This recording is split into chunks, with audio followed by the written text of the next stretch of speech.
Good evening, Plushie Haven. Hello. We're finally going to do a story time. I'm finally in the mood, and we're going to be reading The Cat Who Taught Zen by James Norbury, who also, from the best-selling author of Big Panda and Tiny Dragon. So they did the same book then? Yeah, he's the same author. Oh, that's awesome. Which means that I don't know if anybody who's watching this has read Big Panda and Tiny Dragon. It's not necessarily child-friendly. This one I think's okay, but I'm not putting it for kids anyway on my YouTube. I tend to just safeguard myself and not put them for kids because I accidentally does the swears sometimes. Cat Who Taught Zen. Big Panda, Tiny Dragon was a bit more adult. So cute. Sorry, I'm going to be quite slow with this. I want to enjoy it. Also by James Norbury, The Journey, A Big Panda and Tiny Dragon Adventure, Big Panda and Tiny Dragon. That's just other of his works. Are you sure you're thinking of the right book? Yeah, Big Panda, Tiny Dragon was where the dragon was rude or something, and the panda was like... No, there was something with 3 animals that were rude. No. Okay, well, there's 2 books he's done anyway. For the animals, teachers, messengers, and most of all, friends. Far from here, there was a city. Far from, like, the picture, or... Because that didn't look like so. That's a city. It sat upon the shores of a great river and was home to many thousands of people.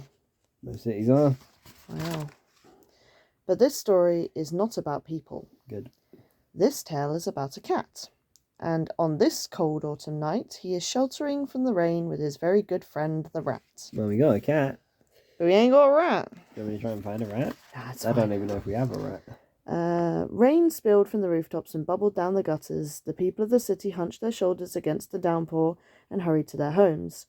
The cat watched them. After a while, he turned to the rat and said, "I have been searching for many years, but there's still so much I don't understand." "And what is it you're looking for?" asked the rat.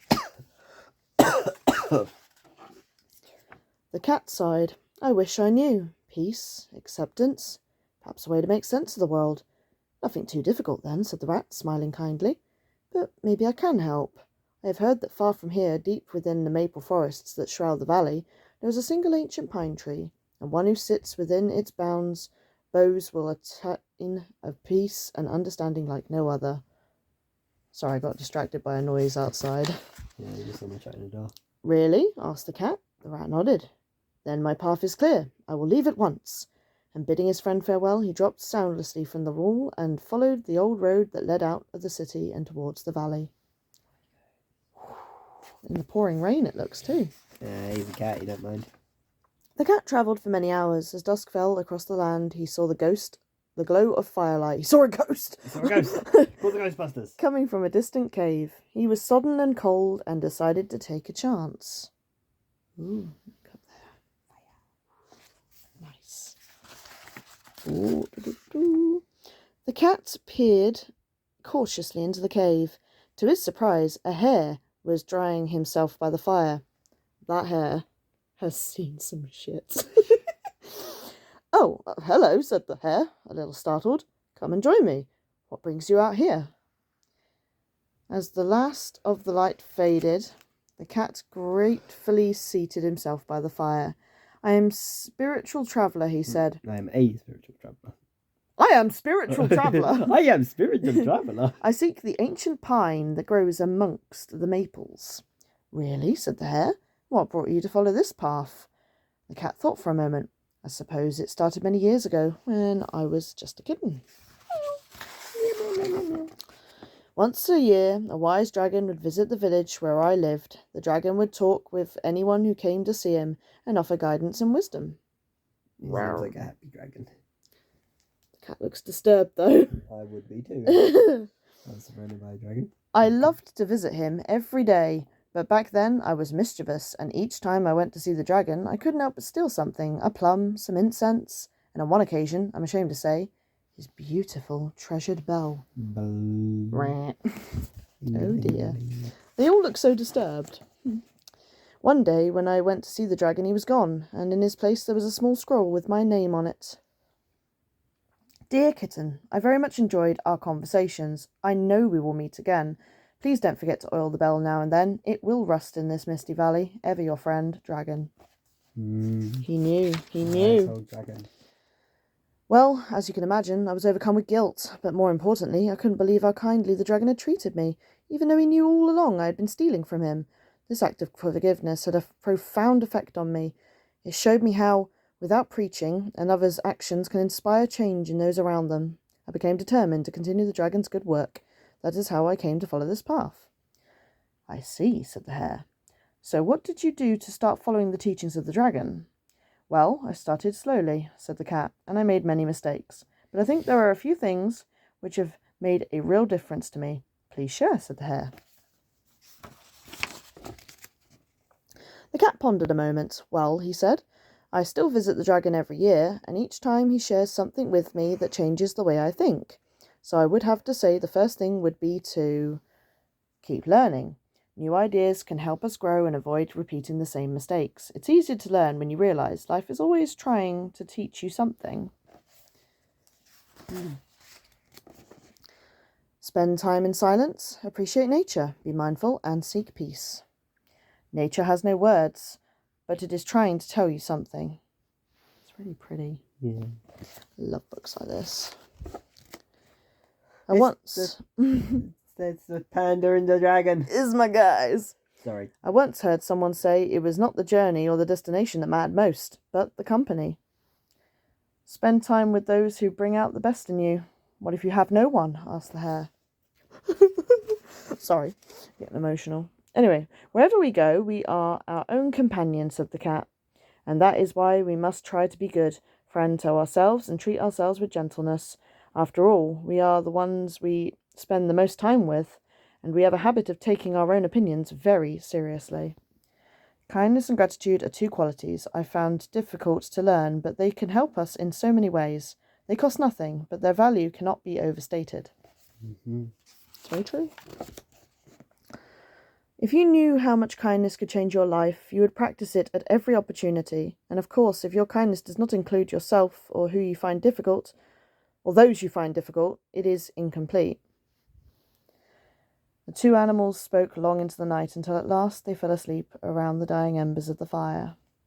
You're so sleepy, babies. Oh, that's pretty. Morning broke across the mountains, but when the cat finally awoke, the hare was gone. In his place, there was some food carefully wrapped in a leaf. The cat smiled and gratefully ate the hare's generous gift. Yum, yum, yum, yum, yum. The morning sunlight had burned off the mists, and the cat, stomach full, headed out along the mountain trail. He had only been travelling for a few hours when a raucous cawing broke the stillness. Looking up, the cat saw a crow perched in a dead tree, screeching and flapping its wings. It's a rave. Crow, called the cat. What is the matter? The crow flew down to a low branch and eyed the cat with a tilted head. The nerve, she squawked. Someone has stolen my shiny thing. I had a great deal of trouble getting it, and now someone has stolen it. I am furious. I was going to use it to impress a friend. You don't have any friends. Perhaps it's not the disaster you think it is, said the cat. Puh, scoffed the crow. What would you know? Well, said the cat, allow me to tell you a story about a little dragon I once knew, a descendant of the great dragon who used to visit my village. His name was Tiny Dragon, and one day, while on a journey to meet his friend Big Panda, he found the most exquisite thing, a large sea-green crystal that, when gazed into, seemed to hold all the mysteries of the world. But so absorbed did Tiny Dragon become, looking into the crystal as he walked along, that he stumbled and dropped it on his delicate dragon foot. Gah, blimey! Oh, bloody hell! Well, needless to say, he was in agony. He thought the bones had been broken and was forced to halt his journey, limping his way across the bridge to an abandoned hermitage. Tiny Dragon, feeling sorry for himself, sat down on a rock. It would probably take at least another day before he met with Big Panda. No. Hours passed, and Tiny Dragon was wondering if it might be possible to walk on his injured foot when the skies opened and rain fell in torrents. Spooky. The storm raged. Thunder and lightning racked the skies, and the earth shook. Tiny Dragon huddled up in the corner of the hermitage and hugged the crystal tightly to his chest. It's like when I'm playing Minecraft, I don't want to go out in the rain. No. When the storm had finally blown itself out, Tiny Dragon cautiously peered out. To his dismay, he saw the bridge had collapsed. He felt very unstable on his injured foot and decided it couldn't risk picking his way through the rubble. Resigning himself to staying here overnight, he sat on a mossy stone and watched the bamboo swaying in the last whispers of the storm. It was truly beautiful. Oh. Night fell over the forest, and Tiny Dragon limped back to the shelter of the hermitage.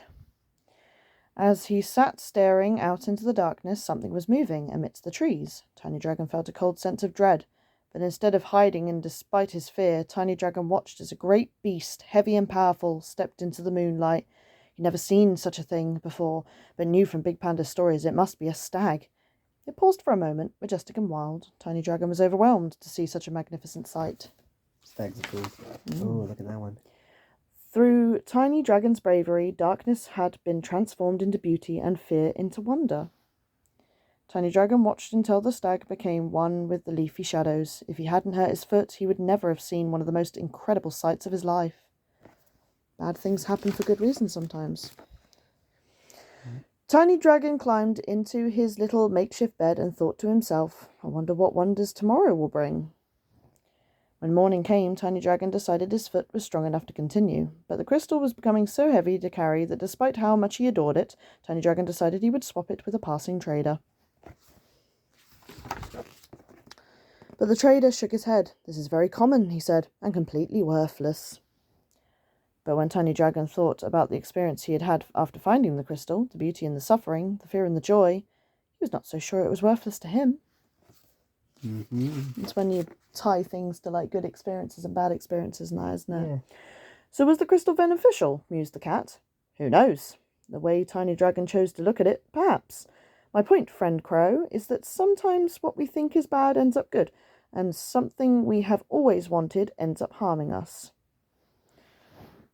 Flowers can bloom in the most unlikely of places. I think I understand, said the crow. Fate leads us on a winding path, and despite how bad a situation may appear, we can never really know how it will turn out. I'll try to remember that, then maybe I won't get so upset when things don't go my way. The crow nodded to the cat, and with a beat of her great black wings took to the air. The cat watched until the crow had disappeared into the mist. Poof! Yeah. At last he continued on his way, but before long, gnarled oaks closed in with the cat found himself in darkness, tangled forest. We're just going to go with the way I read that. Yep. A rustling broke the quiet, and from the brambling emerged a solitary wolf cub, looking a little forlorn. A forlorn wolf. Hello, said the cat. Why are you out here alone? The adults have gone hunting, replied the cub. They won't let me go, so I have to stay near the den. I tried to sleep, but I've had a very strange dream. Would you like to tell me about it? Asked the cat. The cub was reluctant at first, but with nothing better to do, and feeling confused by the dream, he settled down next to the cat. Ooh. In the dream, I'm being chased by a big dog. I'm scared and I wish I was strong and powerful, like our pack leaders. Then I wouldn't need to be scared of dogs, and suddenly I'm majestically transformed into a huge, fearsome wolf. So I chase the dog to scare it off, but quickly I feel hot and tired, and then I see a river. It's flowing fast and cool across the land, and I really wish I could do the same. Then suddenly, I'm a river. It's a river dog. I flow fast and free, but very soon I merge with the ocean, and excitement of being a river is gone. Now I am still and deep, but I feel trapped and I'm getting bored. I look up and see a great eagle soaring through the clouds. I think how wonderful this would be, and no sooner have I thought it than I'm an eagle. We'll ignore the cats outside. Yeah, that's not my cats, if you can hear that. Yet although I'm great and powerful, I am old and my life is nearing its end. Below me, I see a wolf cub playing with her brother and sister, and I think about how much fun she's having, how she has her whole life ahead of her. And then I wake up. That out the way so you can see the pictures. The cat listened in silence, and when the cub had finished, he asked, So what do you think it means? Ooh. The cub thought for a moment. Maybe, he said quietly, we each have our own gifts to offer the world, and we should celebrate them rather than wishing we had someone else's. The cat nodded and smiled. "Thank you," said the cub. "I didn't do anything," said the cat. "You listened," said the cub, "and that makes all the difference." Sometimes you do just listen. The cub ran back into the forest and the cat continued along the path. It was not long until the trees gave way to the grounds of a great temple. The cat was walking along the shore of a lake when he began to hear strange, garbled noises. As he got closer, he saw a monkey on a stone lantern nervously chattering to himself. They do that. When the monkey spotted the cat, he peered at him intently and started to bombard him with questions and nonsense. "Who are you? I'm hungrier than I was. Do you want something from me? It's going to rain soon. Why are you here?" "I am here," said the cat, "because I seek the ancient pine. It is said that those who sit within its boughs will attain the greatest peace." "Peace?" said the monkey. "If only I could have a little peace. My thoughts, they're driving me crazy." "Come and sit with me," said the cat. "This lake," he continued, "it's fed by a river. If you listen very carefully, you can hear it." The monkey tipped his head to one side and listened, but he could hear nothing. He focused harder, straining his ears for even the faintest of sound of running water. "It's no good," he said eventually. "I simply cannot hear it. Maybe I need big, long cat ears like you." "Whether you could hear the river or not doesn't matter," said the cat. "But tell me, for those last few moments, how busy was your mind?"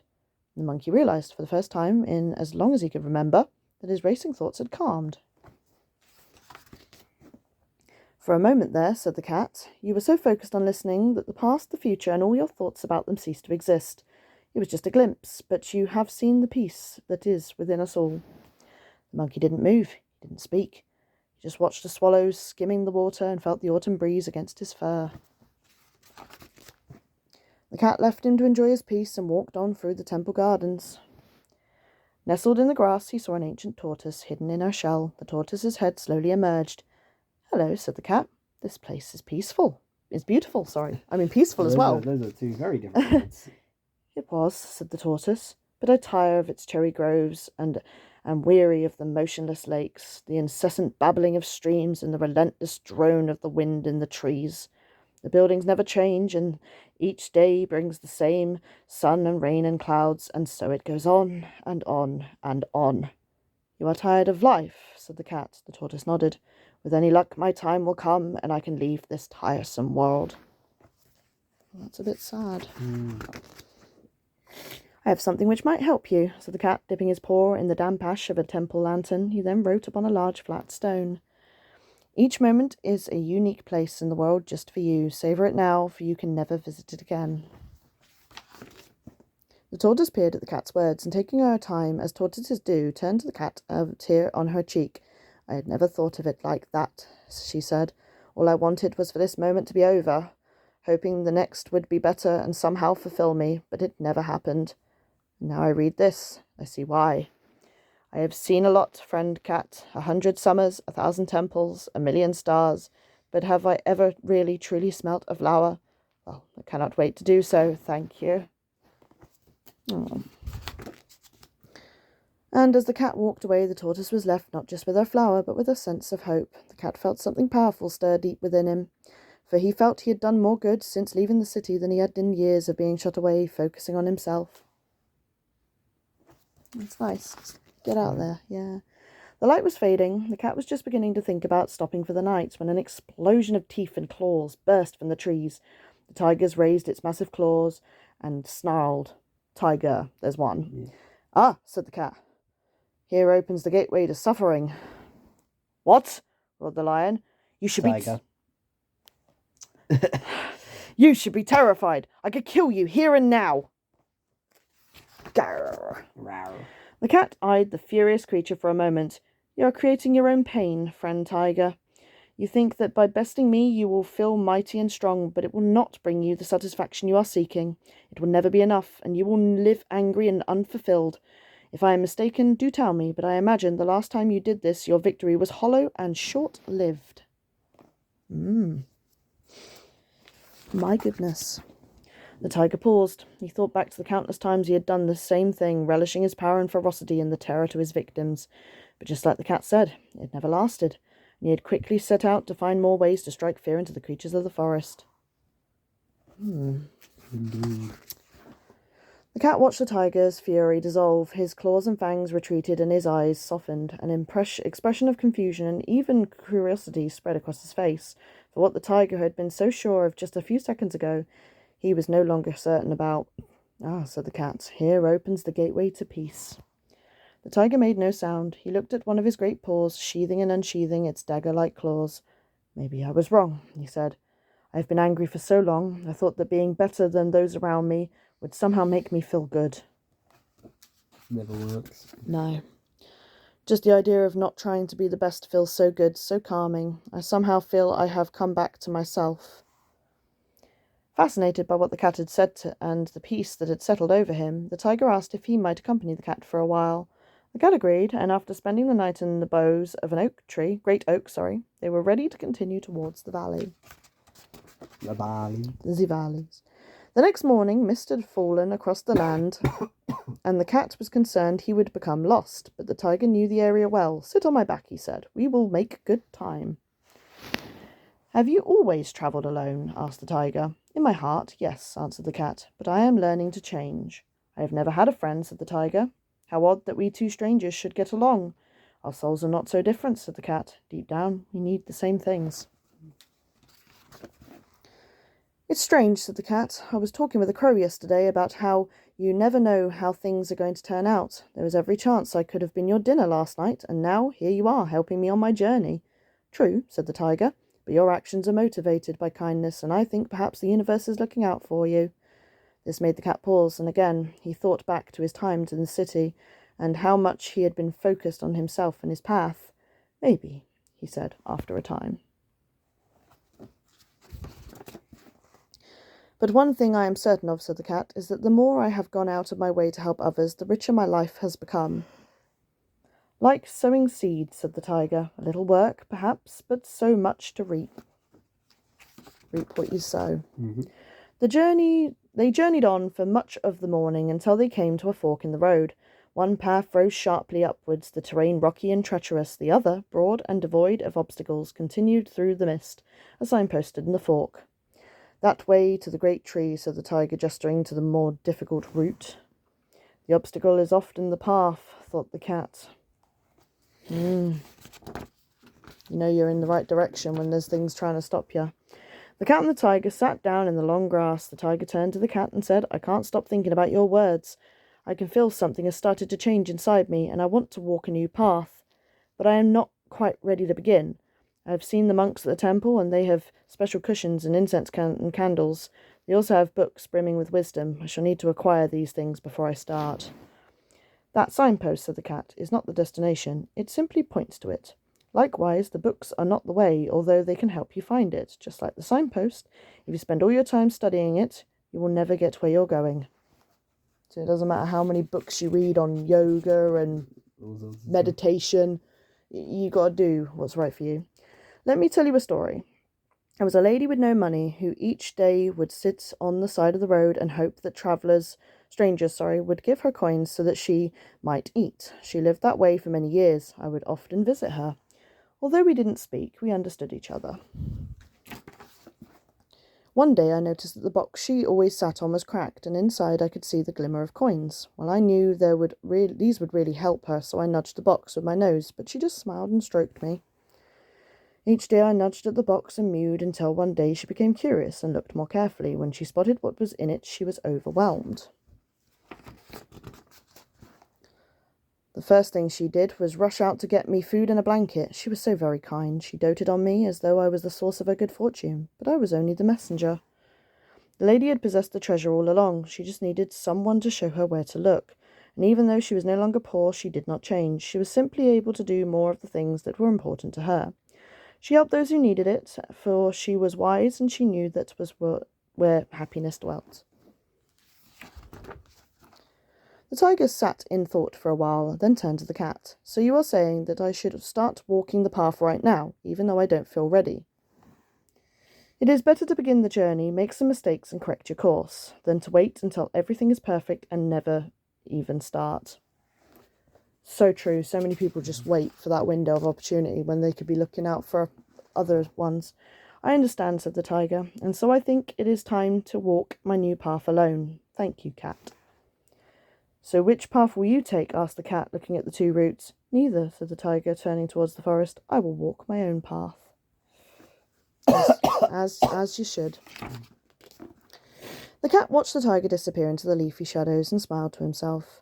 The way ahead looked treacherous and difficult, and despite his eagerness to get to the ancient tree, he decided to rest and continue in the morning. There he is. It was raining when the cat awoke, but he pressed on regardless. The icy downpour soaked his fur, chilling him to the bones. But few things can deter a cat once it's made up its mind. Wow. I can attest to that. Yeah. By midday, the cat had reached the higher slopes of the valley, and he was sure he could see the tree the rat had spoken of. Its thick, gnarled limbs towered above the rest of the forest. The cat felt a surge of excitement. He made his way down the mountain and into the maple forest. The cat paused for a moment to listen to the sound of the rain pattering on the canopy. This was indeed a magical place. He could feel it. Still a lot of book to go. I know. Up ahead, the cat noticed something moving in the path. As he got closer, he saw it was a kitten, utterly absorbed in chasing autumn leaves. The cat moved closer until the kitten, despite being intensely focused on a particularly bad-behaved twig, noticed the cat and dived under a pile of leaves. Hello, grinned the kitten. What are you doing out here? I am on an important task, said the cat, without slowing his pace. You have the eyes of someone who is searching for something, said the kitten, bounding after him. Are you hungry? What are you looking for? I don't think you would understand, said the cat, eager to be on his way. That's where you'd be surprised. Some kids have got really good knowledge. Try me, said the kitten optimistically. I'm smarter than I look. I'm very sorry, said the cat. Maybe another time. But where are your friends? Asked the kitten. This is not a journey where I need friends, replied the cat, a little impatient, breaking into his voice. I am quite happy on my own. Oh, come on, cat. Yeah, just because they're young'un. But friends are like magic, said the kitten. When you share something good with a friend, you somehow get more than if you kept it to yourself.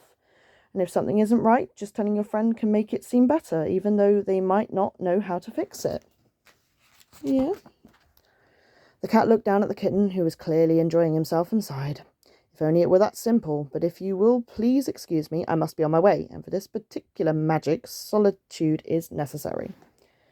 The cat increased his pace, leaving the kitten to his leaves, and continued along the trail. He slightly regretted his brusque treatment of the kitten, but this was important. There would be time for that kind of thing later.